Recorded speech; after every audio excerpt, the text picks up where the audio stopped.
నిదానమైన పర్వాలేదు, అందరు కడుపు నిండా ఫోన్ చేయాలి. ఎవరు మొహమాటంతో భోజనం చేయొద్దండి అమ్మ.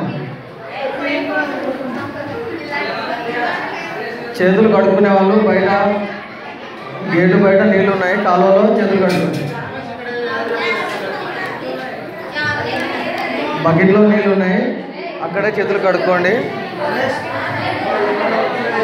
ఎవరు గ్లాసులు కానీ ప్లేట్లు కానీ ఎక్కడ పడితే అక్కడ పడేయద్దండి. సహోదరులు బయట బకెట్ పెట్టారు, అందులోనే వేసేయండి.